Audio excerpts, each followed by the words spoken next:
Y'all couldn't see it, but we just both stretched at the same time for like almost, I don't know, The whole 20 seconds straight. I'm still stretching.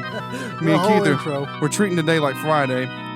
Yes, we are. We have some beverages in front of us. Sensei Japanese whiskey and what is it? Bumbu? Is it rum? Caribbean, I suppose. Rum. Yeah, it's rum. It's rum. Little Wayne invested company. I don't know whether he's the owner, but no, he's like the patron saint of it on all the posters. Patron saint. The patron saint of Bumbu. Saint Michael. I'm gonna pour some. So tell them what we're talking about. Okay, well, I'm not qualified to tell these people about what we're talking about, but we're going to talk about a little bit of we're going to have a little economic class for you. All right? Those are tiny little baby shots. I'm working on it. Oh, you're evening them out. I see. Ah, wise man. Yeah, we'll talk about the future of our currency. Just a bunch of stuff that revolves around that. We'll probably end the episode, I don't know, maybe with whether we should move to a different country or not, which is kind of foolish, but kind of extreme. I'll also let Colton do the heavy lifting on that one because I'm not that educated in this matter. But I'll try and. I'm not 100% educated in that either. I'm gonna shut this door because I just heard a phone ringing. I'm about to try and put some zingers in there, kind of lighten it up, because some of this stuff is kind of it's kind of terrifying. As with everything we've talked about in 2020, it's heavy. It's fucking heavy, man. I was texting Keith earlier. I was like, what should we talk about? Either like something economic I'm feeling or something fun. He's like, nothing fun has happened. Like, that's how I read the text. I'm like, wow. I mean, I guess not. So, except for, I guess, Saturday. Yeah, Saturday was pretty fun. I enjoyed it. That's about it. Happy birthday, Jessica.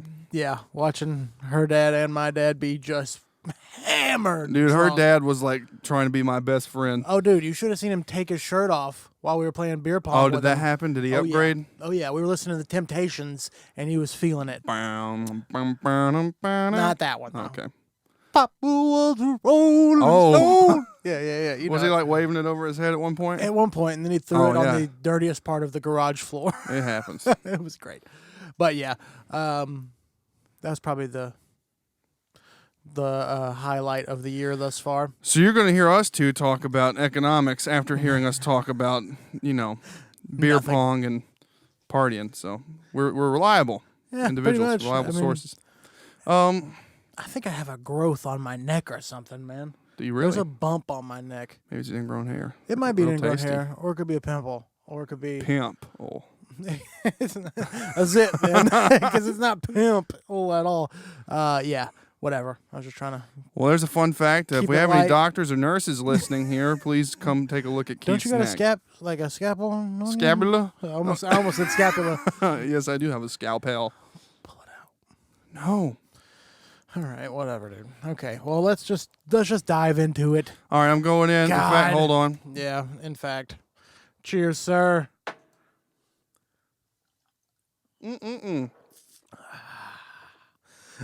Sensei whiskey is tasty. It's some of the best. It's got a bite to it. Anyways, have a bite to it.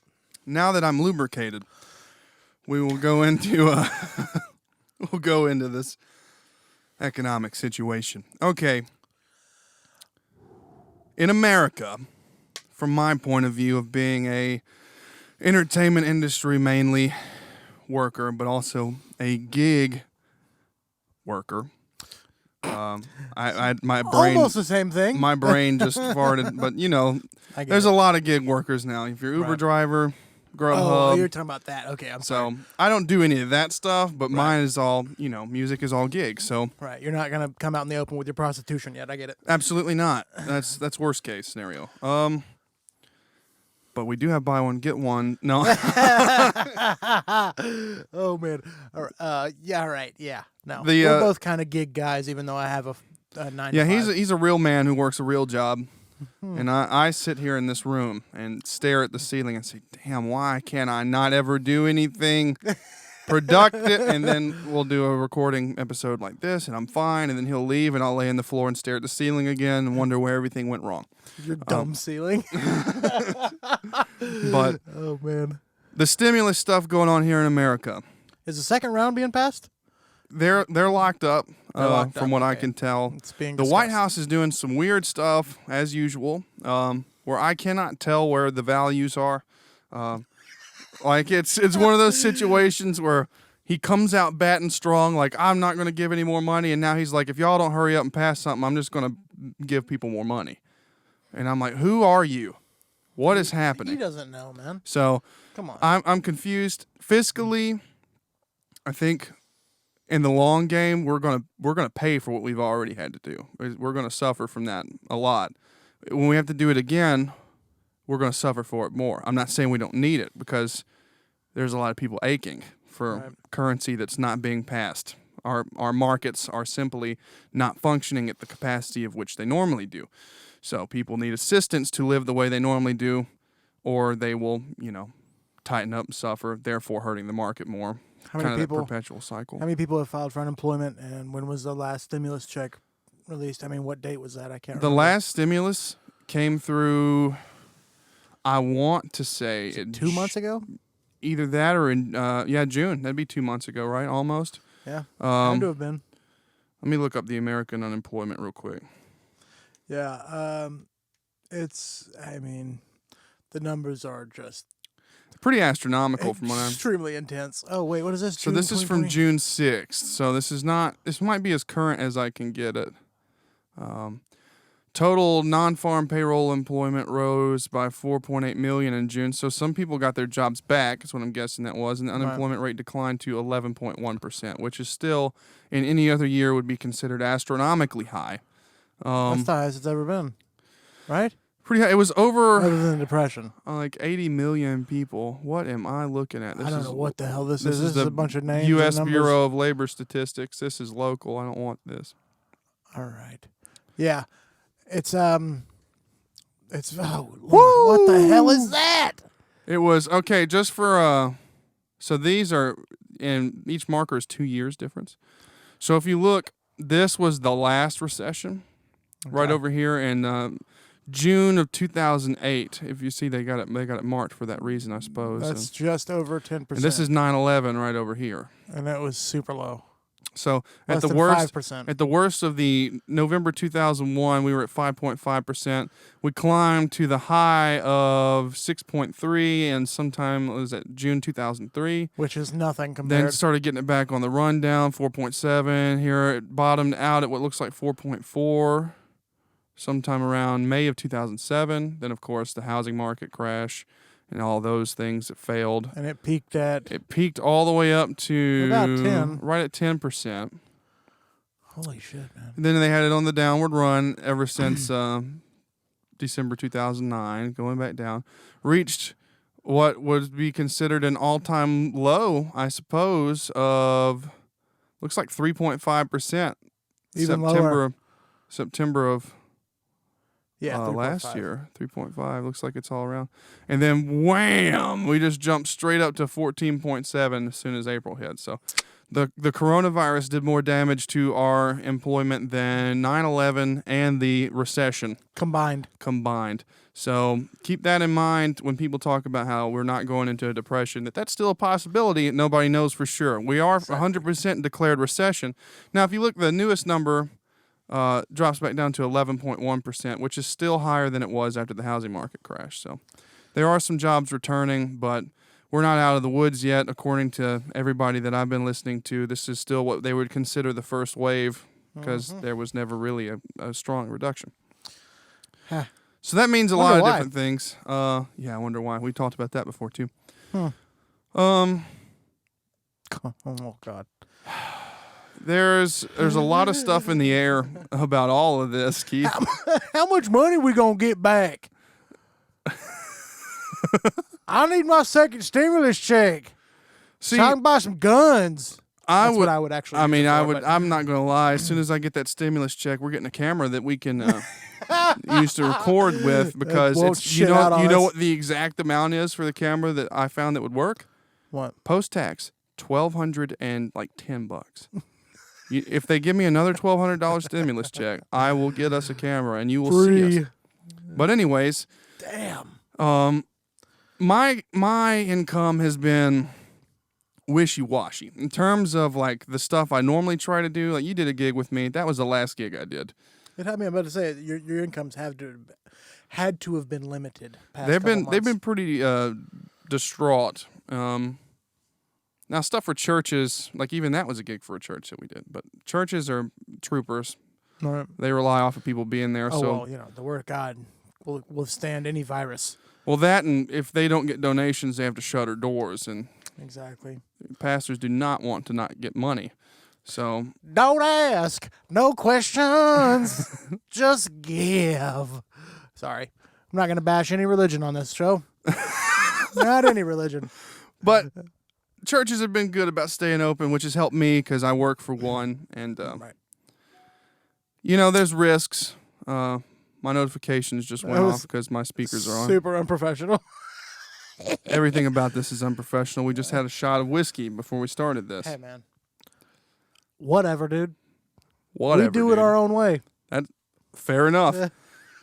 But things are they're not looking great for a lot of people. Unemployment still, like I said, higher than it was at the peak of the recession in 2008. Now, when I say the peak, I mean the recession started in 2008. Yeah. It didn't peak until a year later. So if you put that same logic, and the same thing for the whole 9/11 crisis, it didn't peak until almost 2002, right? So we're looking at least 6 months to 12 months of increasing unemployment of impending before doom. we peak. So yes, we knocked it back in June because this is I don't know what the word you would want to use for this circumstance is. Extringent? I'm not sure, but this is definitely something that's mainly like a market problem because even though it's a health problem, and we've talked about the fact that it's a health problem, it's not like a 50% mortality rate health problem. Right. It's not plane slapping into buildings health problem. Yeah, people will live. Most of us will live. So it's one of those things where you see CEOs like Elon Musk starting things up when things are not cleared, and you have your opinions about that. To me, it's kind of unethical. You're not really worried about what the statistics say about your likelihood of infection spreading. You're not worried about your employees. It's a very finite mindset of getting that turnaround, which Elon's playing a finite game as well. That's something else we can talk about. He finally got paid, by the way. Elon Musk, Tesla finally made a profit last month. How much of a profit? Enough for him to finally secure the bonus and get paid because he hasn't been getting like his own money. Damn. So that's why he's been slamming it. But that's something I want to talk about on another day. Finite and infinite mindsets. Infinite.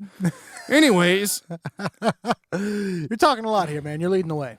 Well, Keith, what about you monetarily? Has anything happened to you different? Other than 12-hour work days? No, man. I work 8 to 5 every day. I mean, every weekday, excuse me. But I will say at the beginning of all of it, there was a major slowdown. Right. What happened? No, I'm just looking. Oh, okay. There was a major slowdown, and like so much so that guy I worked with was taking Wednesdays and Fridays off, just using his own vacation days. Used 8 of 10 of them. 8 of 10 for how long does he save those up? You think is that just a year? That's per year. That's what you get. Yeah, 10. Jealous. Or 2 weeks rather. You know what I mean? Right. And after he got done, and we weren't as concerned as a shop because there's less than 10 people that work there. You know what I mean? He was like pretty upset with the whole company and the boss for taking the small business loan or stimulus. Yeah. I can't remember what it was called, but the CARES Act. The CARES Act. Yeah, right. There you go. So he was upset that the company we didn't took need it. Right. You know what I mean? We didn't need it, and 75% of that money, the loan, had to go to payroll. Correct? Yes. So no matter what, even if we missed a couple days a week, we still got paid for our same amount of the 40 hours. Correct? Right. That means we'd owe the company time after that period had ended. Oh, is that how they set it up? That's how they fucking set it up. That's dude. pretty fucked. Yeah, no. You want me to tell you how we handled the CARES Act when we got it? Yeah. Okay. So we were similar to you. Nothing Right. slowed down for us. In Right. fact, it was kind of ironic because the state government, who was telling everybody to stay home, wouldn't cancel any of their jobs. In fact, they sped them up. They wanted it to be finished faster. So we had to floor it. Well, we applied for it just in case because we didn't know if after these few, jobs shut down, we might be not working now and next month and next Yeah, month. it was a just in case for sure. Right. So we took it, and of course, at a 1%, worst case scenario, if we decided to keep it all ourselves, it's a 1% APR. I mean, that's stupid. Credit cards are 25%, for example. Right. So what we did was we took it and we did 100% of it. Goes back to payroll. So what we did is we figured out how much extra that would go each week, and how much, like, if 100% of that money had to be divvied out over the 12 weeks. Yes. That's how much we had to spare each week. And then we did like a weight balanced ratio of what people normally got paid, and like increased their payroll. So like I was getting checks for like $900 every week instead of like the $5 for doing things. So Right. and the same for every other employee. So we doubled the pay. Yeah, you just gave them hella raises. We made it hazard pay basically. Right. Working under. Right, because you're having to certain work under those circumstances where it's now dangerous. Like you could get this. We don't know what it is because this is back in April. We weren't for sure what was going to happen. We didn't know if it was going to give you black lung or what. It was a huge mystery at that point. We were living in the twilight zone then.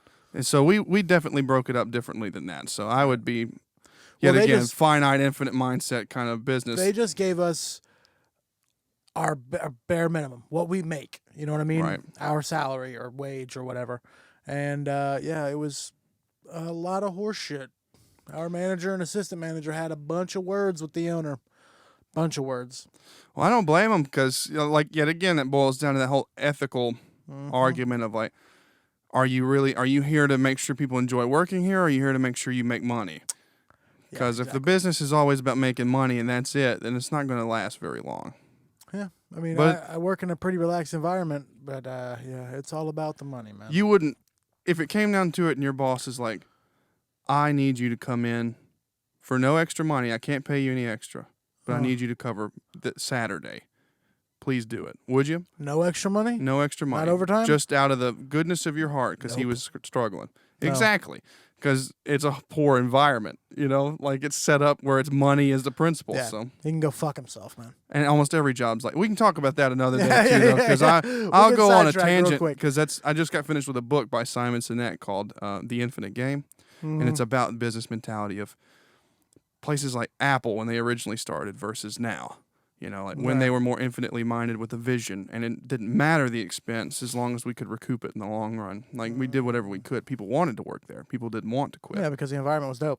Right. And it's one of those things like Walt Disney. Whenever Disney first started, it was a fantastic place for creators to be. Now it's not. Now it's about the dollar, and that's it. Marketing. But Yeah, like, oh, God, what was I going to say? Oh, God. Never mind. brain fart. It'll come back to me. So your pay kind of stayed about the same. Stayed about the same. Jessica, she worked in retail. You got laid off, right? Or furloughed. Kind of furloughed because the Earthbound closed and she was assistant manager, right? Right. So she signed up for unemployment and got She was making that plus. 600 plus a week. That's a big thing people are pushing to come back because oh God, it's a touchy situation It because is. economically you're I like get pissed off. economically it's foolish. It's foolish because if you make more money than you would make working, Why would you go back? Why would you go back? And there's a lot of people that have that kind of mindset. Not everybody, and there are some people that need it. So But some people see it as the foundation to UBI, Universal Basic Income. right. You know what I mean? Well, that's another thing where a lot of people, especially the more capitalist, there's a guy that wrote a book about capitalism. That's the most vague thing I can explain to you, but it's in the book that I was just His name talking was John about. Adams. I was not George prepared for this. Washington, Thomas I wasn't Jefferson. prepared for this. Adam Smith did the original one. Adam Smith was not this kind of guy. This guy was the kind of guy where like the wages, like the ratio of income versus outgoing is more important than whether people are treated well. Income and outcome. Sure. I guess that would work in that situation. Isn't that the opposite? I don't know. I mean, it sounds like it would work, but basically it was like they don't want to have this kind of universal basic income level thing because it's more of a socialist, globalist kind of thing where a lot of people like that because if we're a net that supports each other, then that makes sense. But I do agree, like in my cynical brain, I'm like, people are going to abuse the shit out of that. Oh, of course, like, man. If I've seen people abuse the shit out of what's already there, and it's contrary to popular belief, mostly white people. But think about the incentive, though. If you have more kids, you'll get more money. Right. That's fucked, man. Have more sex. That's fricked up, dude. That's heckin' frickin' fucking wreck. Well, I think that's almost like paying homage to how humans think of the easiest way. We're like water when it comes to stuff. Yeah, The path of least resistance is where I'm going to go. All right. We'll both say it, Works out. I'm sorry for stepping all over you. No, we're not. It's fine. I'm sure people are, throwing up from hearing our voices bounce back and forth. Or they're just used to it by now. Or they're used to it by now. I'm not going to pan anymore. Somebody told me that was obnoxious. So. I bet that would be weird. Me coming in from the right side, you coming in from the left side. I stopped that. So, Ugh. But I felt like we were that would feel like I was getting attacked. Yeah, you're just sitting there in the middle of another person's conversation. Good and bad, just fucking. Oh God, please no! Yeah, no, it sounded good in here, but I also have like a spatial system, and it's like I don't know, it's weird. Yeah, we're very selfish people. Yeah, for real. Coming back to the UBI, yeah, that's mainly what it comes down to.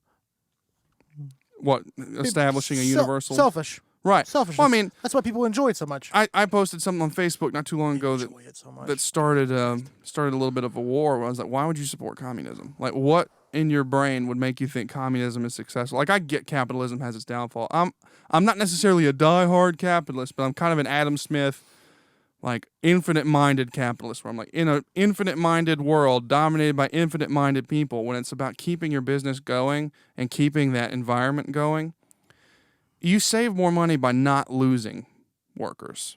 Right? So if I hire you, let's take Walmart, for instance. That's like the perfect example of a shit show where no one cares if they work there forever. Right. Like, there are some benefits if you choose to stick around, but right in the intro does not matter. And there's like the environment even represents it. Like, you have a punch card of you can be wrong this many times before we can reprimand you. And it's like, the way that it is I'm not saying they need to be reprimanded instantly. It's I'm just saying sterile. If you had the respect of enjoying your job, like, I would like to think you wouldn't do that to me if we were doing a gig. Like, if I had it set up for us to go out on a gig, you wouldn't call me the day of the gig and be like, I just can't come in today. And of course there's different weights to that, where it's like Walmart's a multi-billion-dollar company, and if you steal $5,000 worth of stuff from them, it's not like it matters. But for me, it would ruin me. So there's a difference. True. But I don't know. It's just, we could almost make that into a whole nother episode too. And I don't want to get too far off on the tangent of talking about universal income versus purely earned income. Well, I mean, brass tacks, how I feel about it is nothing should be free. No, I agree. Like, nothing at all. Definitely, it's the way I see an economy functioning is you can't. This is a problem that I have with the top 1%, or however you want to call them. Mm-hmm. And it's something that I have not verified whether it is the case or not. But if they're truly making as much money as it comes out on paper as they're making, and the majority of that goes into bank accounts and not back into the market somehow, then we're failing. Like, that's a pit trap. It's almost criminal. That's a pit trap. That's like the coin shortage that we've got going on right now. That's effectively... that would make a money shortage, but instead of us having a money shortage, the Fed just goes, all right, full speed ahead, and prints off more because we're the reserve currency of the world, and we can do that without getting in trouble immediately, which actually is almost a perfect segue on accident into what... You're getting good at this, man. I want you to know that. You're a natural, baby. I wanted to talk about the longevity of the what? Of cash. Ooh, cold hard cash. Cold hard cash. So this is something that is kind of in the global market right now. China's pushing a digital currency currently. The Fed is trying to start pushing one to lobbyists, which the Fed, by the way, is even though it's our central bank, it's privately owned. It is not owned by the government. So Which they did that on purpose originally because it's like the government can't get its hands in there and do stuff, but it's still does. the government writes a check and the Fed just goes yes and does Agreed, sir. what it's supposed to do. Have this $30 trillion. Is it over for cash, Keith? What do you think? 15. Okay, hold on. 10 to 15 years from now, it will be kaput. I believe that's Zero. true. I mean, it just depends on how deep this coin shortage actually hurts people. Right, and I almost say business. coin shortage with hyphens because it's almost in quotation marks at this point. You know what I mean? But Absolutely. it's kind of a thing. Obviously, I said hyphens. I meant quotation marks. No, I picked up what you're saying. I'm stupid. Sometimes, but it's just more feasible for a growing economy and a growing global economy. Groban? Josh Groban. More feasible for Josh Groban. to have electronic money, man. Think about it. No, I mean, I get it. Like, and obviously, I'm only speaking on the pro side. Sorry. If you're looking at it in terms of, and if you're, I'm just trying to play footsies, Keith. Calm down. It's okay. I just touched his foot. Why we need a camera? Round 357. Anyways, 357? yeah, we've had 356 previous times when I've said we need a camera. Okay. I thought you meant 365. No. 24/7. No. Okay. For those of you that are like, what the fuck are they talking about right now? We don't know either. What I'm saying is, look into China. They're trying to do digital currency. Most Western European countries are like wanting to go completely digital in like 5 more years. Bitcoin is what we're talking about. It's a form. Basically, it's a form of it. Bitcoin is probably not going to be the one that gets phased in. I agree. It's private. Right. No government's going to want private, even though. In the same reason they wanted the Fed to be private. Initially, ideally, a private Bitcoin service would be great because the government can't touch it. Right. And it is kind of a crash course on what these things are. It's not fiat currency. What fiat currency means is there's nothing real to back it up. Yeah, there's no gold or Yeah, right. it's just like the word of mouth kind of is the way it is. It's almost credit. Now, Bitcoin is kind of fiat. Bitcoin. Yeah, that's what I thought. I knew you were going to say. Bitcoin. Bitcoin is kind of fiat because there's no gold backing it, but it's a numerical system that backs it. So it's rare by design. It's like an algorithm, right? Like you can't print more Bitcoin. It has to be farmed, and it can only be farmed at certain. I'm serious. Like the way they got it set up is insane. So even though it's the first one, I'm not saying it's perfect because it's not. Probably nobody's really tried to mess with it on a large scale because it's not the reserve, it's not the main, it's not the thing.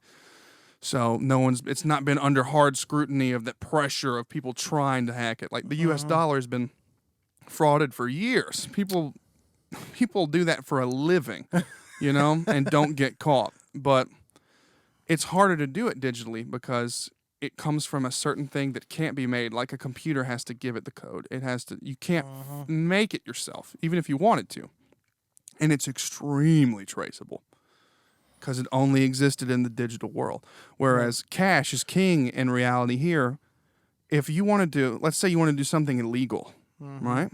You could pay for it with cash.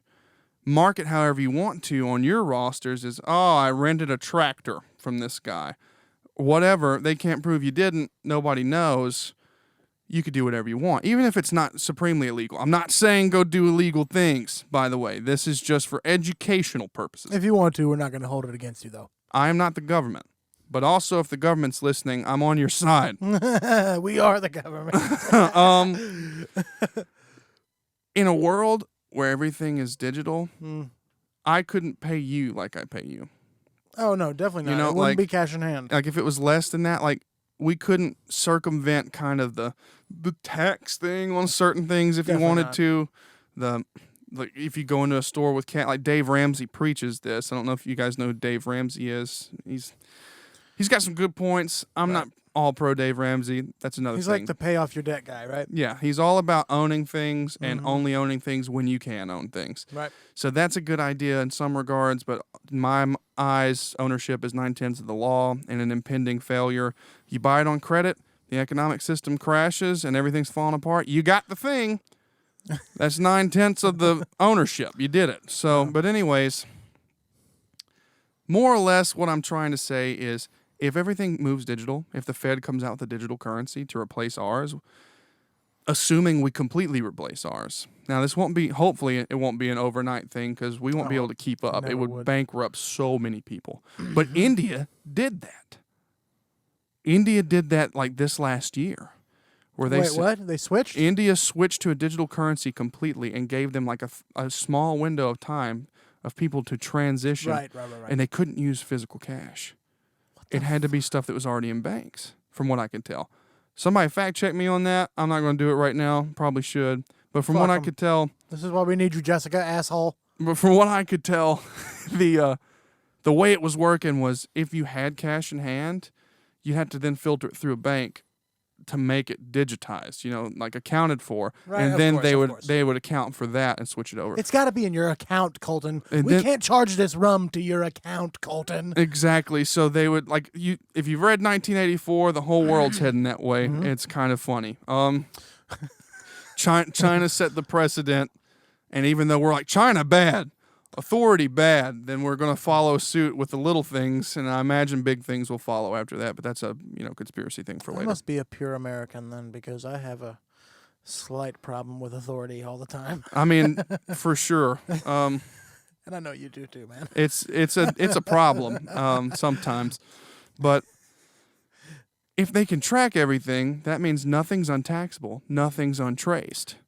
Right. So you can't do anything without Big Brother potentially knowing, or at least there being a roster of where it is. So my big thing was with the Patriot Act was how phone companies had to keep certain records and certain things and certain this. And if the government ever questioned you, then the FBI could waive it and then it's there. Well, not that does have some security benefits, but I'm a big fan of if you're going to choose security over freedom, you deserve neither. Yep. Kind of deal. To each their own, that opinion. You don't have to be with me on that. But I feel like this route, which is inevitable, I don't think this is a question of if this is going to happen. I think this is a question of when are we going to make the leap to do it. I feel like that's all of what we're talking about. No, it's all when. It's all when. It's all an if, a how and when, not exactly. an if. No ifs. Like what are my road signs? This is about to happen. And, what do I need to do to brace for it? Right. So... digital currency, like we said. Yes. Pretty sure it's going to come within what amount of time, Keith? 10 to 15, maybe even sooner. Maybe, but I doubt it. Right. It's not going to come with the next president. Promise you that. No, and people are terrified of the premise of the mark of the beast. That would be it. You'd have to have it to buy things. That was the big thing when I was growing up. It won't be on you. No, probably not. I mean? It'll probably be on a card. Yes, exactly. Now, maybe in 100 years, it'll be a barcode. It'll be something crazy. Some Who weird knows? capsule. Who knows? Thing in your, people say that's sci-fi, but honestly, if you go back to Buck Rogers, back when that was sci-fi, and the little talking on the watch thing, right? You got the fucking Apple Watch does exactly that. Life and art imitate each other. When somebody predicts something like that's going to happen, then who are the big minds that innovate stuff? They grew up looking at that. Yeah. They're like, how can I make that a reality? I bet Elon Musk loved Stanley Kubrick. Probably. I mean, it's not as unreasonable as you might think. Not at all, man. And it's scary, but what are WIC cards? Yeah, it's effectively what the are same food thing, stamps? right? It's the same thing. It was that starting... What's a checking account?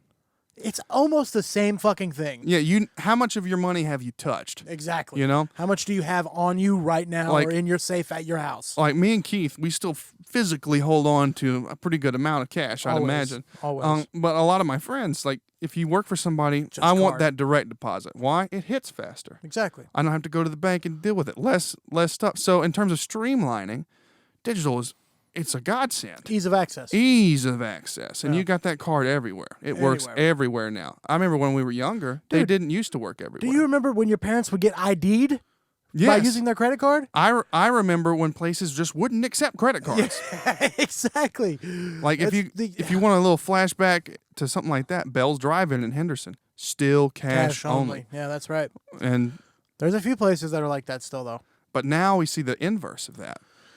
I've seen some cards-only places, especially after this change shortage. There was one out north, Freddy's Steak Burger.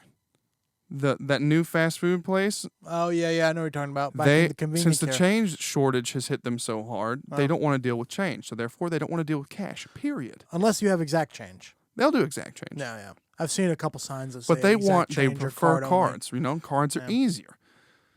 Less touching, less handling. Right. And the perfect storm, we've talked about it 3 or 4 times now. This virus has been the perfect storm of everything. It exacerbates everything. It's going to speed a lot of things up. It's shocking how well fit all the puzzle pieces fall into place. Isn't it? It's almost like there's a grand orchestrator, isn't I swear, there? man. Woo-hoo. I'm excited. Me and Keith have been building bags. Just warn them. We just been getting ready. Trying to. Not for attack, but just for survival. You know what I'm saying? Like, I'm not trying to come after nobody. Don't get that impression. It's definitely a defend. I mean, Yeah. a defensive. It's definitely I want everything in one spot to where if I need to reach for a first aid kit, like I boo-booed and I can't go to the doctor anymore because it's full of COVID and I can't get in, I can take care of myself. If it's I need to make a fire to cook my food because I didn't have any money coming in and my electrical bill didn't get put through and my gas bill didn't get put through, I can cook something still. Yep. Like, those are practical things. We talked about that in the last episode. You got to find practicality in those kind of things. And there's practicality all through this, like with the digital currency. But here's something. This is kind of an obscure thing about the digital currency. If you use it or make transactions with it, guess who's going to take their share of it? Government. Big Brother. Okay. Government. So no more tipping strippers. No more going to buy weed unless you're going to like somehow mask it for some, or any drug. It doesn't matter. But Right. you have to mask it for like, oh yeah, I gave my homie a massage. Yeah. For real. Like, those things will happen. What are the receipts? Where are the receipts at? Who knows? Like, how is that going to work? Yeah, exactly. What are they going to be? You're going to have to take a picture of what happens? Yeah. Or a video? Oh man, so much shit could happen. There's a lot of stuff that we won't know about how it's going to be until it, like, uh-oh. That was the bamboo, by the way. There's a lot of stuff that we won't know what it's going to be or how it's going to look or anything about it until it happens. So there's a lot of speculation. There's a lot of things that I question about all of it, of what it's going to be. And I'm not an economist. Neither is Keith. We didn't go to school for this shit. This is all speculation. This is just me watching. And in fact, I'll tell you some people here that I've been looking at. Mark Moss on YouTube. Roger Hamilton on YouTube as well. We were just watching a video from him, and he's talking about something called the fourth turning. And we'll get into that in a second. And just straight up The Economist. Yeah. The magazine. Yes. Almost, if you type in collapse of the U.S. dollar right now. Oh, man. And you type it in on YouTube, like, it's everyone, there's big names. We're talking about presidential candidates. Elizabeth Warren was talking about it. We're talking about Gary Vaynerchuk is on there talking about it. You're talking about The Economist, the magazine, on there talking about it. News sources, and they're not saying if it's going to happen, it's all when is it going to happen. Because it's been a bubble about how America functions for a long time. It's a very debt-based, rolling debt economy. We have been that way for a long time, ever since I believe it was Nixon switched us over to fiat currency to begin with. We're no longer gold-backed. There's no longer any true value to the currency besides, I told you this is what it's worth. This is what it's worth. Yeah. Right. And like I said before, we can get away with it because we're the reserve currency. Right. But what's another big dog on the stage right now? We've been talking about... Yen? No, what are you talking about? Just China. Oh, yeah, well, China in general, yes. China has been fighting tooth and nail to become the number one economic world power. Yeah. It wants that so bad. If you can't tell, they're making trade deals with everybody. They've been stealing intellectual property for years. The maglev train in China, you know where that came from? Stolen IP from Germany. What are they doing? Supposedly trying to do with TikTok, which I 100% agree with. They're probably keeping the pulse on the people. Whoever uses the app TikTok. Shit. Yeah, it's owned by a Chinese company. Right. Now, that company might not be like,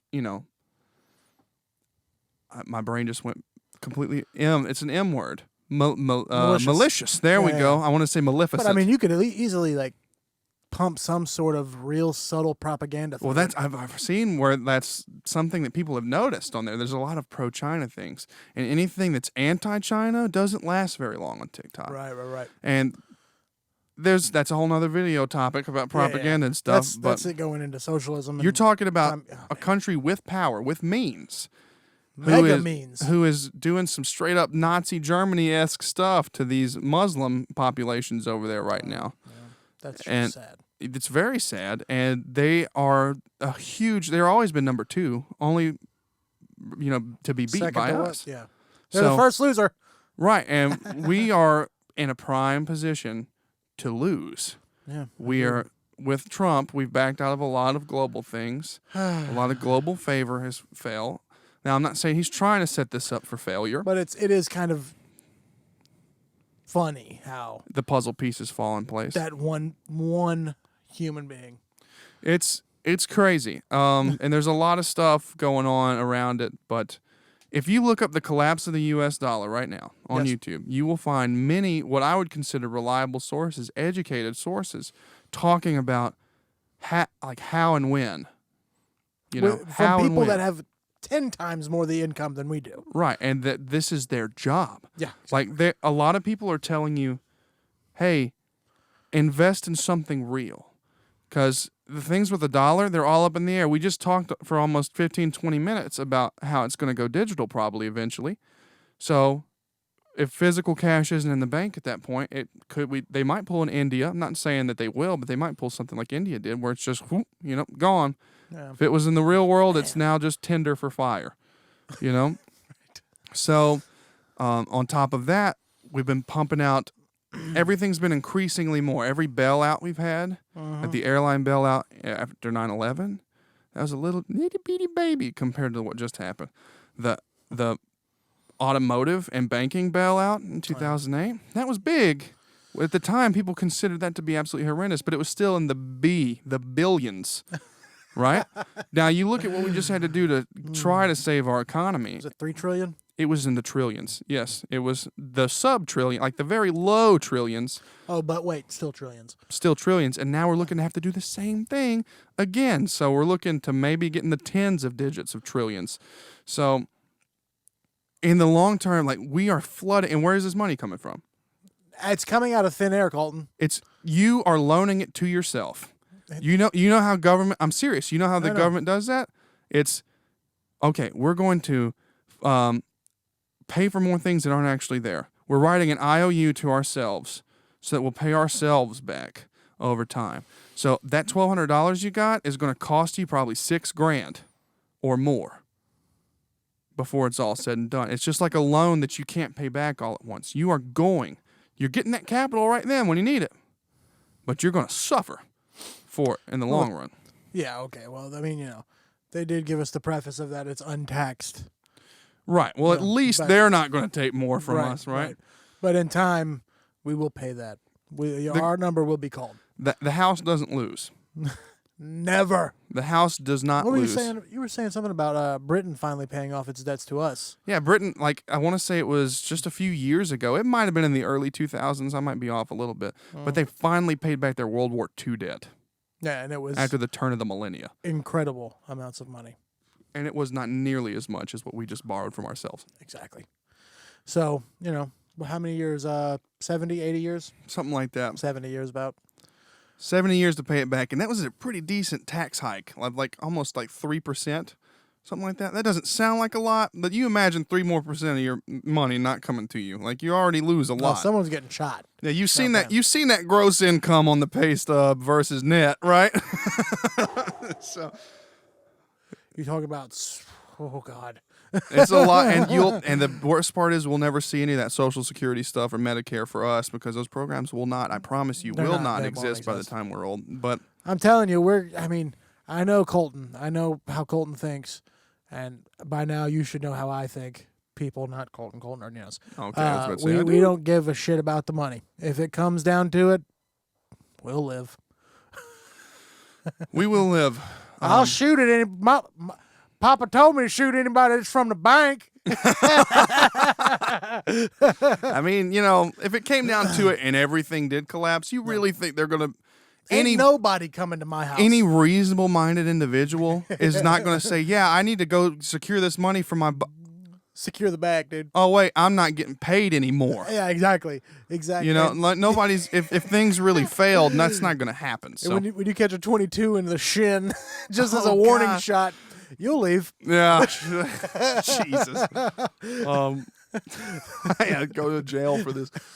That's still one of my favorite scenes ever, though. From My Brother Where Art Thou? Yeah. Mama, Papa told me to shoot him, but it's from the bank. I don't know what he says. He says something like that. A little It's kid. close. Yeah. What I'm saying is this is real, right? Oh, man. It's not honest yet. It may not ever. We might be able to reverse it. I doubt it, but we might be able to reverse it. Right. I'm saying, given the current trajectory, I'm not a captain of a vessel. Imagine this is the Titanic. Okay. Me and Keith are just sitting up on the bow, having us a little martini, going across the ocean, and we see that fucking iceberg. And then we look and say, damn, that thing kind of in front of us, ain't it? Yeah. Maybe it's not. Maybe he'll turn a little bit. He could. In that example, he didn't. They also knew about the iceberg being there. So what I'm saying is don't put unlimited faith in whoever is controlling the country's future, whether it's Trump or whether it's Obama or whoever, to know exactly what to do, because leaders fail all the time. So they're just humans. They have their biases and they have what they think as well. So you need to think for yourself. Do a little read. Now don't go all in and think that you know more than everybody else. Be humble about it. We're trying to be humble about it. Yeah, we don't. I mean, I'm just pitching you what I feel. This could all be wrong. I'm one of the dumbest people to ask about this subject, and I still kind of have a little common sense about it. You know. Let's go ahead. I mean, once once you see a YouTube search. Cheers, sir. Hey. God, it's vanilla. It's good. It's very good. It's like vanilla whiskey. It's a little. It's sweeter than whiskey. It's rum. It is sweeter than whiskey. I don't know. YouTube search. Yeah, once you see, I mean, Gary. Talking about Mark and Gary and this Roger Hamilton. I thought I was going to say Richard Hamilton. Richard Harris. Is it Richard or is it Roger? It's Roger. Roger Hamilton. I think even for my hardcore bros, Dan Bilzerian said something about it. The same thing happening. Right. No, I mean it's a thing that a lot of people have been calling for a while, because it's like if you have that. It's fucking bound to happen. It's like if you have that friend who's just self-destructive, right? And like people have been bailing him out, people have been helping him. Think he got lucky a few times, but if you look at the track record, it's like motherfucker, you're gonna get hit hard here soon. And this is what's happening with us, because monetarily we've been rolling, I feel attacked. No, I'm playing. You should not feel attacked. But we've been rolling and rolling and rolling. Something's going to happen. You can't spend money you don't have forever. You can only pay off debt with credit for so long. Mm-hmm. You know, eventually it's going to compound exponentially and you're going to get crushed. So I'm just saying, do some research. Right. Look into what you think the dollar's going to do, and look into what you think you should do. I'm not able to give you legal advice. My legal notice here. I'm not giving you legal advice. I'm not saying go buy as many bullion bars as possible. Yeah. But I'm saying at the end, Richard, you got me saying Roger. Richard now. Roger Hamilton had a video where he was talking about what he advises people to do in a current situation. And his is like a 30% split across the way or a 25% split across the way.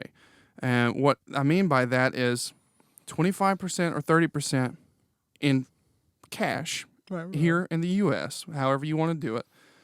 25 to 30% investment in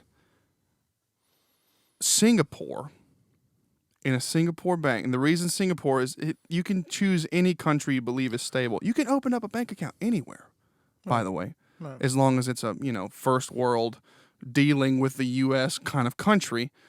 You can legally open up a bank account offshore. People do it all the time. That's how Bezos avoids taxes. We'll talk about that on another episode. But you can go to Singapore online. You never have to even go there. open you up a bank account, wire transfer 30% of your funds over there and keep them over there, or convert 30% of your funds to a different currency and then transfer them over there. So you'll have a safety net of 25 to 30% of that currency, and then do that again with a second currency that's not that one. Right. So let's say we do the 25% instead of 30% rule. 30% rule would max out after 3, right? We're right at the max. So 25% in U.S. dollars in the U.S. Cash. Or in the bank, however you choose. Okay, in the bank too. Right. 25% would be Euros. euros in Singapore. Okay. 25% would be the Japanese, I believe it's yen still, Yeah. in Singapore. And we're at 75% of your... And that's 75%. And then 25%, a physical investment of something that doesn't devalue. Right. So gold, Bitcoin, if you trust it enough. It's not physical, so that kind of rules it out. But people still trust Bitcoin, silver, objects in general. Yeah, certain objects, definitely. Cars are not on that list. Definitely not. But anything that doesn't have a mechanical process to it, works of art sometimes end up being places like that. Being things like that. Why do you think Hitler stole all the artwork? Right, and stored it. Basically, you just need to diversify. Yeah, exactly. Because if all your eggs are in the U.S. basket and we're right, then what? You're broke? Okay, first off, just to preface what the we're right statement, I hope we are both fucking dead wrong. God, I hope so. Okay? We hope that this never happens, that we'll float along. Understand all that we will peacefully. suffer. Yeah, I mean, with you. We are you. Exactly. It's not going to be fun for nobody because, I mean, you know, it turns into some big L shit where it's the lifestyles of the poor and dangerous, dog. For real. If you've ever seen the movie, I was talking about this earlier, Elysium. Oh, yeah. You know how it was? Like Earth was yeah. just ransacked and poor, and then all the They have rich that- and wealthy yeah. had this big constellation of a star, a freaking, space station Right. up there. Yeah. That's It would- exactly what it would That's be a like. good metaphor for what it would be like. Those who have, because think about this. If the credit system fails, what do you actually own? That sucks, doesn't it? When you think to yourself, what objects actually belong to me? I want some guns. Right? So if you're renting an apartment, you're fucked. Right? And that's someone else's stuff. So if he loses it and the bank takes it back, you can't live there. If you pay a mortgage, you're all right, though. Right. Kinda. Yeah. Iffy. Unless the bank comes to force you out, in which case, Daddy told me to shoot anybody. Exactly, man. I'm telling you. No, it's, gold, silver, obviously things that don't devalue, like you said. Use certain musical instruments. You could, anything that doesn't have a mechanical process. Right, anything. Can hold its value. Right. Like, I made what I considered to be a dumb, smart move at the beginning of the coronavirus thing. I bought a J45 vintage style guitar. Yeah. It's made out of wood. It has no mechanical processes to it. As long as you're nice to it, keep it well, it's not going to really decrease in value. It might a little bit, but it's about the same as inflation would decrease the value of your dollars currently. So Owning a vineyard would probably be cool, too. Being able to make alcohol properly, that would increase value. knowing how to run a still. Absolutely, man. What I'm saying, what Keith is saying, Eh. don't put all your eggs in one basket. But as the catch-22 to that, we're broke. It's hard to diversify when you're broke. If you're like me and you kind of bounce around from paycheck to paycheck and live, you really don't have a whole lot of stuff saved up. Like, I've got a few objects that I've invested in, Right. but in terms of liquid money, I don't really have a whole lot of liquid money. Not to get anything absurd. Like, I couldn't invest in a pound of gold, And even if I could, most of those services don't even let you own the gold, which defeats the whole purpose. Like, they hold it for you. The Canadian Mint will hold it for you. No. And so be smart. Get stuff that you can have ownership of, or at least legal claim to digitally. Right. Like, because, if you really think about it, I've heard some people say, if you can't own it, it doesn't matter. Well, if the world falls to shit enough that you don't have access to digital stuff at all, you're not worried about money anymore. No. Now it's about how do I grow food? We'll go Fallout style. Use bottle caps. I mean, that's effectively what it's going to be, bartering. If anything ever went that Exactly. bad. So That's why you should learn how to make alcohol, buddy. I thought about it. I talked to my dad about it before. We can make moonshine quick. He knows how to build a still because We don't have to build one. you had to build one. We can buy one. I love capitalism. There's a certain limit on how much you can make a month or something like that, or how big of a still you can have. Right. If you're not like whatever LLC or whatever. If you don't have like a License for creator creator license, that though, whatever it's Something called, like I that. don't know. Yeah, No. no, but I mean that would be a great bartering tool. It Alcohol. would be multi-use because if you've noticed Disinfectant. how during the pandemic a lot of alcohol companies switched to just making pure alcohol, you know, Dude, I tell you about that they one got day. us through the hand sanitizer crisis. What's I up? went to Ridgecrest, and they were selling like all their Everclear was gone, Was it really? all of it. 'Cause Anything that's over what I went 60 there proof? Because that's what I went there for. I That was sounds about right. Like, man, what the hell, dude? I had to go to the fork and vine again, so man. It's Well, at least you still got some. no, it's proper Multi-purpose. too. Absolutely, get you fucked up. Take you a big swig of it after you've been hurt real bad, and then pour it on the wound. Oh God, God! I just felt my spine wiggle. It was strange. Oh God, no. And what? Go ahead. Yeah, but with I guess with this mounting fear looming over us, what do you think about just fucking evading, just leaving? Like leaving the U.S. Yeah. I've had numerous people talk to me about that. Is how I feel about it. Like, because, I mean, realistically, if you're me and you're kind of bouncing from paycheck to paycheck as is, you don't have a whole bunch of liquid currency saved up, what are you going to do? I like how you went southern on that one. What are you going to do? But for real, You're not like, gonna do anything. if you went to Canada, because fun fact, Hannah pointed out to me, Canada is open for asylum for U.S. people right now. Yeah, you So could we could go. you could flee the U.S. legally to Canada currently, from what I've been told. Damn.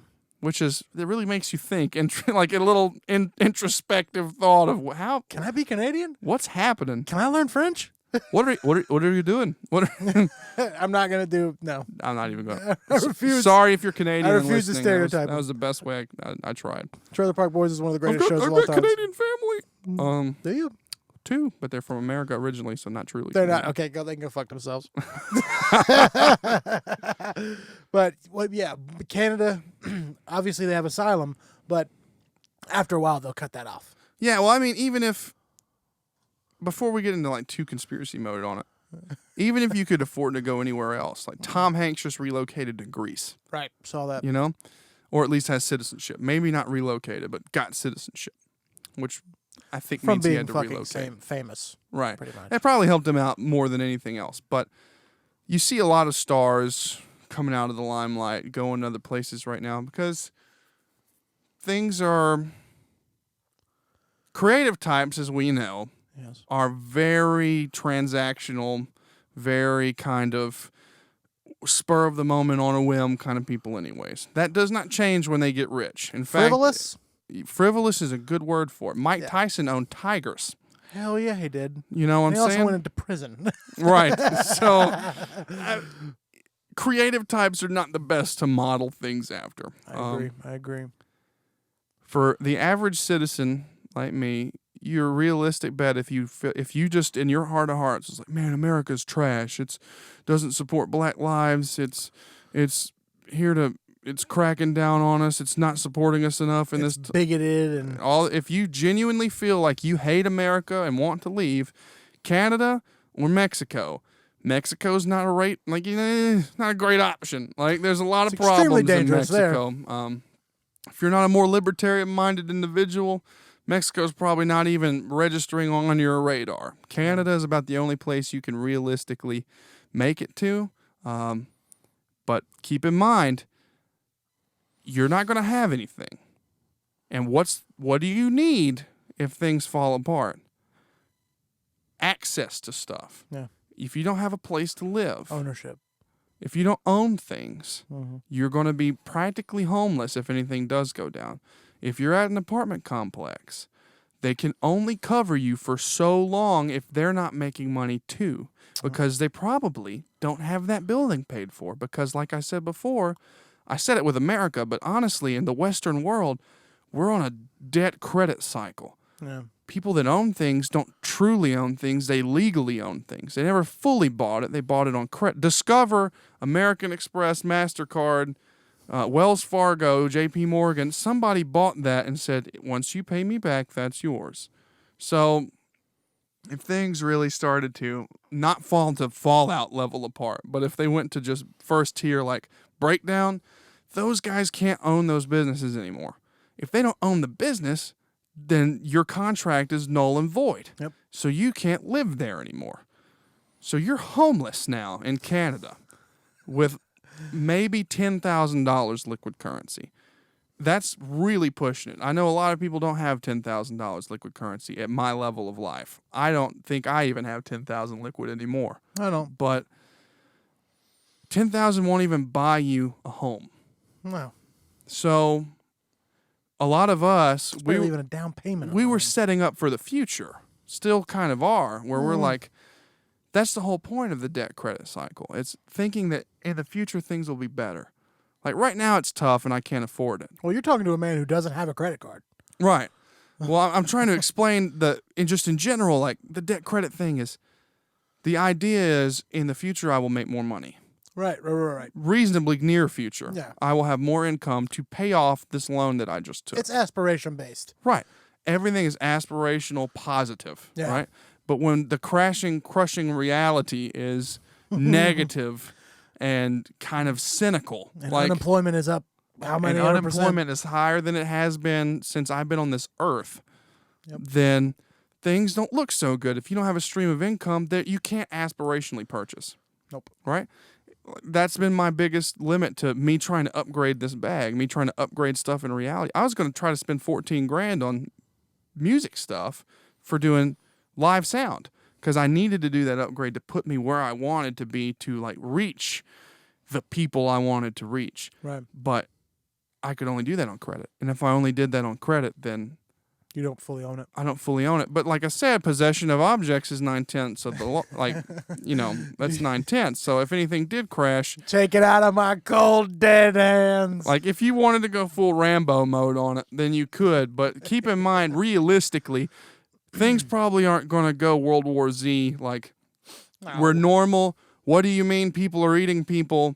Suddenly things are falling apart. It's going to be a slow degrade, perhaps into depression level. I'm going to be a little pessimistic and then and it'll say, get worse after that. like, if it goes down to Hooverville status, people look into what happened during the Rioting, Depression. looting, crime rates get skyrocketed. It's unfortunate. Disease and I'm sorry. No, you're right. I'm just saying you need to know your history on stuff, man. Like, I don't even know as much as I want to know about it, but No, you not need at to know all. what can happen, because if you're foolish if you think it won't happen again. We're destined. I mean, it's fucking destiny. dude. Everything's cyclical, and that kind of goes to what the Roger Hamilton guy was talking about with he's referencing a book that was written in the 90s by, I can't remember the writers because I suck, but the writers were effectively the ones that coined the term millennials, that kind of coined this genealogy, anthropology stuff that we all base our generational stuff off of, right? And it was these people that said things are cyclical, right? Yes. We notice this from history. We notice things kind of repeat themselves. They do. And that whole kind of thing about how the U.S. is the Rome, and things are reaching the point where Rome fell. We're almost right here on it and stuff like that, which is... Senate was too corrupt. Yes. Maybe, right? In road signs in reality, yes. In terms of longevity, if it's a time-based cycle, we hadn't made it yet. Right.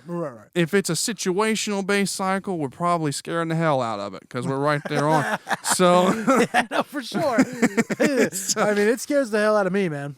Like, and the thing is like I talk to Jessica about it all the time. Like, we talk about spending money, and anytime she buys something, I say something to her, and anytime I buy something, she says something to me, to keep each other in check. Right. You need to make Like, sure you're not frivolous.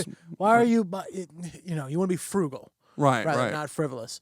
And I always try to tell her, like, because she tries not to stress about money, and that's all I know how to do. You know what I mean? Yes. But you understand why. Obviously, right. Jessica is on unemployment. She's getting her money free. Right. To You know her, what I mean? it's because I feel that too, though. But it's an aid to her. Right. You know what I mean? But to me, it's fucking bullshit. You know what I'm right. saying? I'm just seeing, like, what? This is going to hurt us no matter what in the long run. As a couple, as a fucking country, as people, as United States citizens. And we get into a lot of arguments because of that, man.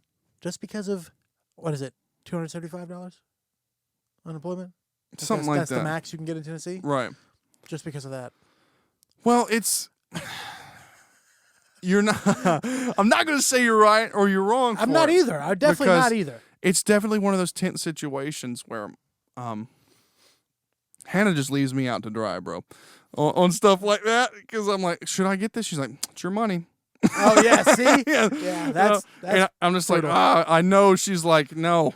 Yeah, save it. So, but also, I have a problem. I'm Colton Hunt, and I have a problem. Hi, Colton. I like to buy things, and so do I.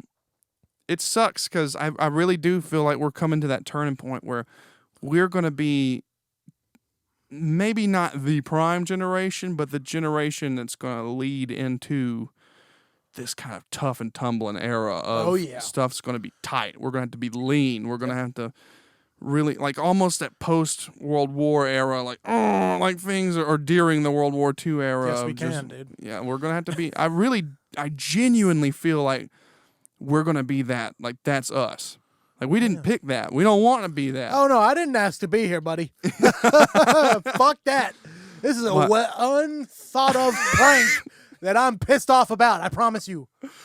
I do feel like we're going to be that, though. I feel like there's nothing I have this kind of stoic mindset about it as of it's, yes, I'm listening. Damn it, it's here. No, for sure. Somebody's got to do it. Well, like, here's an example of that. Oh, gosh. Anytime we're at the house, anytime I'm at the house and Jessica leaves the light on, I will fucking flip. Not like you go full dad mode. Not mean, yes, but I go dad mode. Like, why is the bathroom light on? Nobody's in there. Somebody in the bathroom? No. Your invisible friend in the bathroom right now? Yeah. Who's in the bathroom? Who's in the bathroom, Jessica? Is it you? Oh, wait, no, you're here in the kitchen. Wait, with me? I'm looking at you. Please go turn it off. And it's not her fault. You know what I mean? Right. It's an abundance mindset. Exactly. And dude, I've been trying to just break her of that, Well, there are times when that abundance mindset is appropriate. And that's just a tiny, insignificant example of right. That, living tight. I mean, skin of the teeth getting by. Well, I've heard my grandparents talk about for years when they were growing up, they didn't have shit. They didn't have nothing. Right. They grew up working in cotton fields. Right, farming. You know what I'm saying? Like they didn't even own the damn farm. They were helping the farmer and making whatever, a pound of cotton at 27 cents. Like that. They were out there too. Not slaves, but they were working hard. Why'd you say two then? I know, my brain. That's why I corrected myself in the moment. Man. You just said it. It's okay. But they were poor white people in the South. Right. Poor white people in the South didn't own shit. My parents were poor white people when they moved here. Right, and that's just the way that you got to take on a different mentality of you do what you got to do. That kind of pull yourself up by your bootstraps thing. Like it's true. You really have to focus on what's important, and kind of split the labor. Like that's what my grandparents did to get by. And my grandpa will be the first one to tell you. I recorded an interview with them, which, by the way, as an aside, if you got old people in your life you love, take out your little voice recorder on your phone and go ask like 20 questions about their life. Get some stories. You will get mountains of information that will be lost. They will eventually die. And if they don't tell you that and you don't record it, you'll forget it too. I felt really good about doing that. But anyways, they were telling me, like, when my grandpa like first got started, he bought the cheapest truck he could afford because he needed a truck Right. to haul stuff back and forth with. It was just a little Mazda, you know. It was not ideal, but it worked. They lived in not ideal situations. My grandma decided it would be better for her to stay at home because she could work on things. You know what I'm saying? Right. Like she could make homekeeping. She could make more money homekeeping and homemaking than he could, or than if they both would if they were both working. You see what I'm saying? Because if you're both working 8 hours a day, 10 hours a day, coming home, then you don't have much time to really fix the home. Exactly. The problems that are there can't get fixed. If she's at home, even if she's not making an income, let's say she's not making an income at all. He's the only one making an income. She could take the money that he has earned, reinvest it in things that need to be invested in the home. Yeah, like remortar the fireplace. Right. Shit like that for Yeah, real. exactly. Like if things need to get repainted. And she got so good at it that they decided we could sell, like this house is better now. Oh, for sure. Resale value. And they resold the house and they made money. So they started flipping homes once they could get enough money. And they made a lot of money flipping homes. And he worked for UPS as well. So there's a constant solid stream of income and they flip homes. Right. The UPS obviously is the constant. Yeah, that's what flipping the homes thing is that no matter what, extra. I've got a livelihood. Hustle. I got a livelihood. Right. And then the flipping homes is the same. Right. And but the mentality of the original thing of this is kind of my non-egalitarian, my anti-egalitarian statement for the day is, even though, yes, if both of you can go work, sometimes it's better if one of you stays home all the time and does, like, it doesn't have to be the woman. If the woman's got a job that makes more money, by all means, it's logistical, it's logical. You go work, I'll split firewood and fix the shit at the house. I'll cook the food. Like, whatever I got to do to make it as lean as possible so that way we have some liquid currency. Because, like it or not, you know this. People listening, whoever's listening at this point, we're a pretty good ways in. If you don't want to accept it, that's fine, but it's the truth. If you're like me, you're at the bottom of this barrel of life. We're middle class, lower middle class, upper middle class, somewhere in between. Right. All of my friends are. You're still the class that was more or less created at the dawn of the Industrial Revolution, right? Before then, we did not exist. Yep, we were poor. It was either poor people or rich people. Yep. Right? You are still in that. If you weren't born into old money, you're going to have to fight to make old money. You want to be the one the old money comes from, ideally. Right. Now, it doesn't have to be like Bill Gates level rich. No. But you need to be able to live. Right. A livelihood, something to leave if Absolutely. you do have children. Or just something to enjoy while you're here if you don't. Exactly. Rainy day funds. I don't know, man. I mean, we got on this tangent by talking about if it's good to move right now. Yeah, we could rope it back in. It's really not. I don't think moving now is a good time at all. Especially with places that are really strict on the work visas. Right. What the fuck are you going to do? Yeah, good luck getting citizenship. Good luck working there. Because like we said, America's not the only place with unemployment levels high right now. Almost everybody is. This is a global issue, man. Even though a ton of countries are literally almost wiped it off. But even those ones that they've almost wiped it off, like Japan and Germany, is coming back. Oh, yeah. Well, it'll always come back, especially, wintertime's coming, man. Right. Winter's coming. I know. I hated myself for saying it, but I got it out anyway. It's the truth, though, because... It's fucked, man. Look, who said it? I can't remember who said it. This pandemic is not it's not... fucking... What did he say? It's not an avalanche. It's a nuclear... it's a winter. You know what I mean? Oh yeah, it's not a snow day. It's not a snow day. Yeah, right. Yeah. This isn't some snowstorm. It's a winter. Right. A long one, man. I think Fauci said that. It might have been Fauci. Because either that or Ulsterholm. I don't know. Who cares? Big names, big guys. It's until we start taking it serious as a society, rather, not even globally. It's going to have to be individual country at first, and then we'll work together, hopefully. Probably not, though. shit's going to collapse more, guys. Shit will crumble more. I really do think I'm prepared, honestly, because the way the growth's been around here. I Right. really think somebody, like if Memphis and Nashville try to revert back to lockdown again, Jackson's going to follow suit. I'll be fine with that.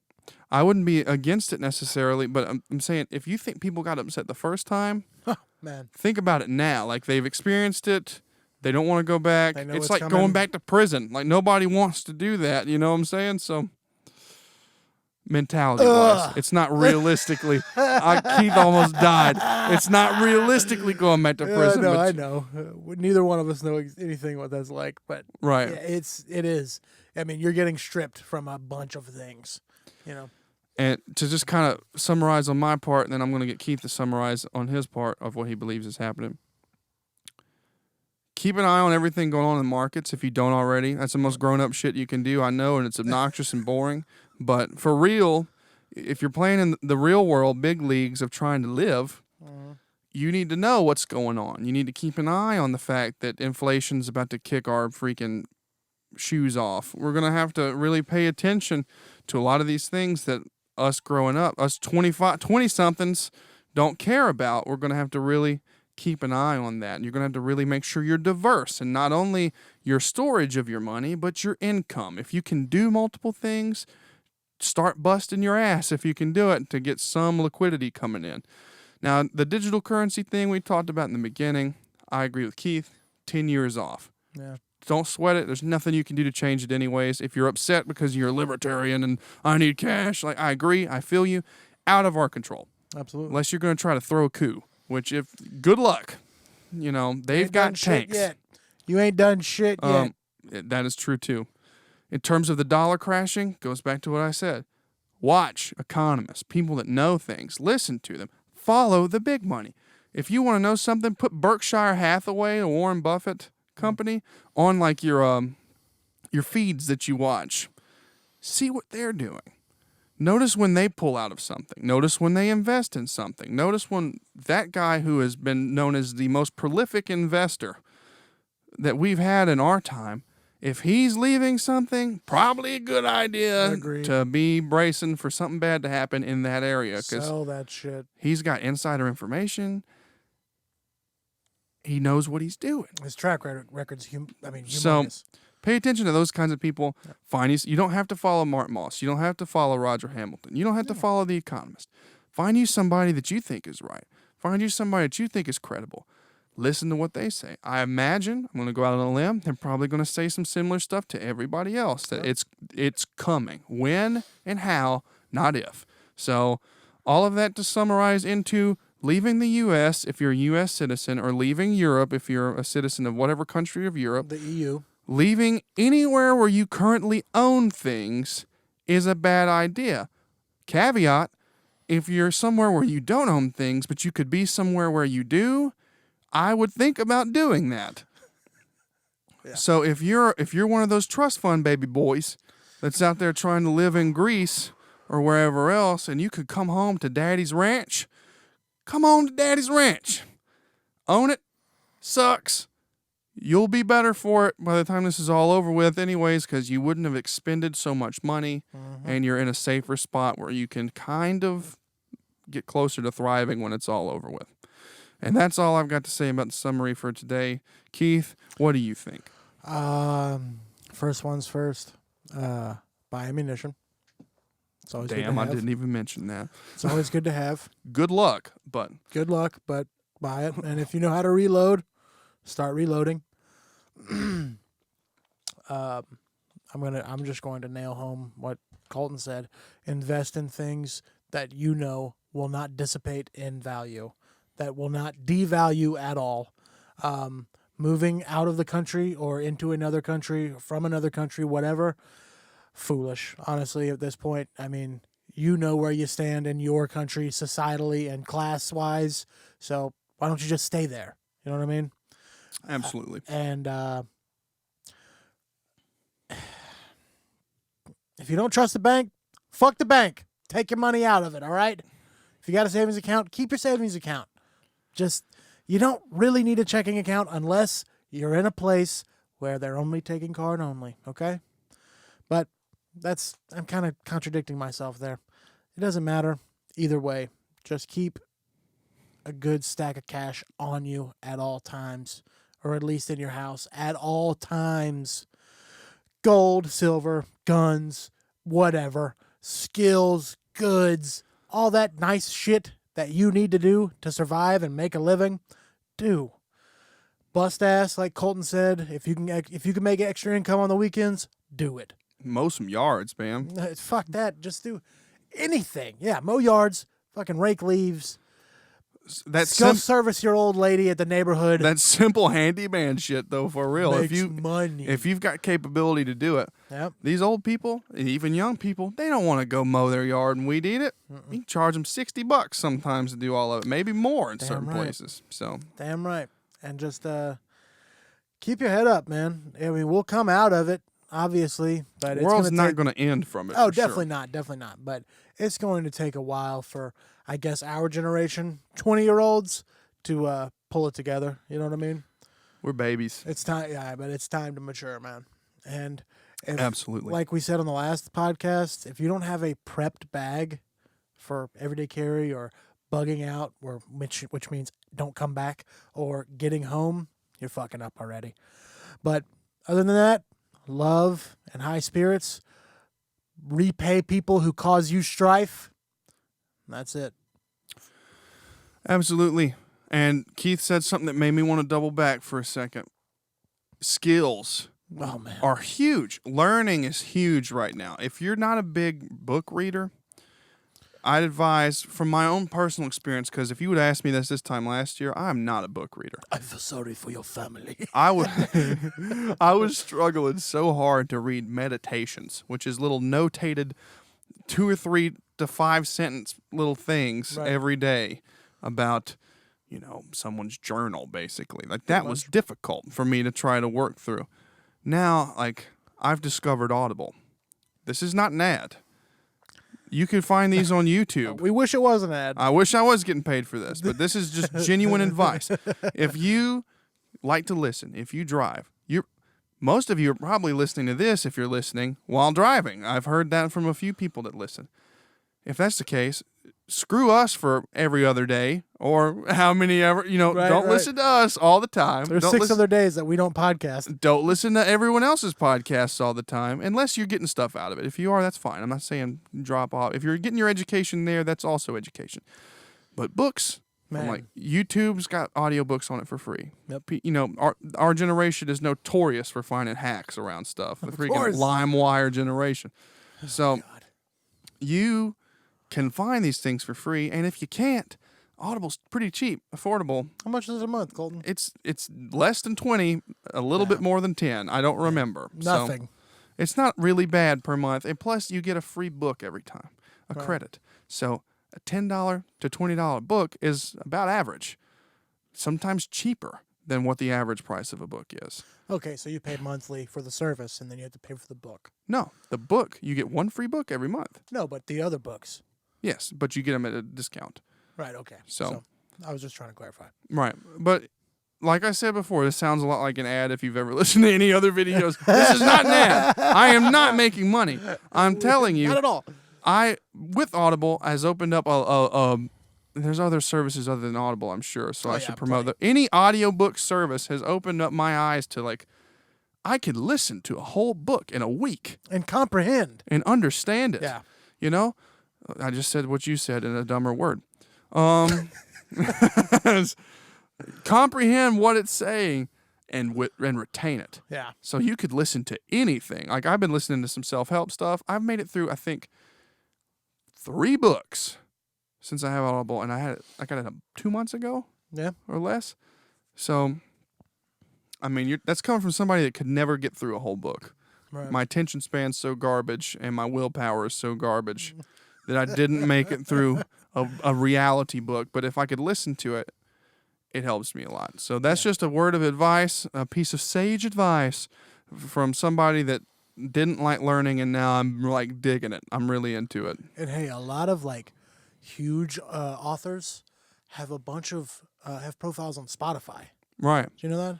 I've heard about that. And if you have their books, just listen to it on Spotify and read along, asshole. Right.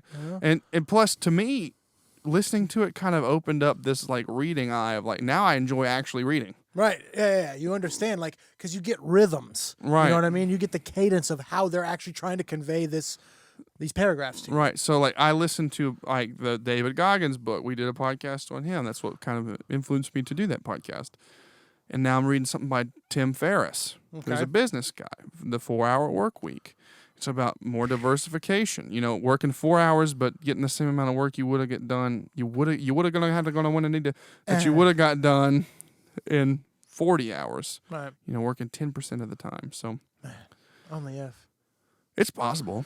Well, but, I mean, but I think you'd have to have a base income. I mean, a certain amount of money saved. no, for and I sure. do Like not- you'd have to have you'd have to own a business. You For can't sure. work for the man. And Not gonna work Do for that. the man too much longer. but man, that's all I got to say. You know what to do. Hey. Y'all smart. Hopefully. Yeah, exactly. Right. Definitely, if you make it this, I mean, this is a long one. What is this? I was gonna try to whisper off mic, but it ain't gonna work. Oh no, this is. I mean, this is. What is it? Hour and 25 minutes. Yeah, we're approaching an hour and a half and just less than 4 minutes. We're about to have a party. So yeah, we're not editing anymore. Just in case you guys didn't know this, when I said it the last episode, We're preparing for the ideal of a camera. Yes, where exactly. I don't have to worry about it. we're not editing anymore. If any one of us, if the only time we will actually edit is if one of us says something so extremely vile that both of us are disgusted once it comes out of either one of us' mouths. Right. But And then we'll just do a little video break where it's like the little Indian screen from like the Fallout games. Yeah, no. And then come right back. Yeah, so just be be prepared for unfiltered and what is it, unadulterated? Unadulterated, big word, little thought. Yeah, but guys, enjoy yourselves. Make sure oh, what are you doing? What I wanted to add at Sorry. the end, no, this is something that I thought that we should probably address. Absolutely. This came off of a Facebook post that you made. Yes. Right? Yes. So people interacted, and I kind of had this idea before you asked, the people. Talking about money. Right. But a few people asked about basically the same thing. So we kind of worked it in and got their topics addressed too. Thank you, Jake Nanny. Thank you, Jake Nanny. So Appreciate it. please, if you don't believe that we will try to work in what you want to hear, Yeah. we will. You just got to interact with us. Yeah. And, we're trying not to have every podcast be so heavy and such a burden to listen to. Like you come out of it with more problems than you had. You know what I mean? We don't want that. But, sometimes we need to get it out. We need to get it off of our chests because it weighs on us too, We're just like you fucking people. It's heavy times. It's heavy times for real. For heavy people. God, that should be our new thing. Instead of bad dialogue with good intention, it's heavy times with heavy people. That's terrible. That is bad marketing, sir. Whatever, dude. I think it'd be good. Whatever, man. I don't want this to actually be an hour and 30 minutes. So everybody, have a good night.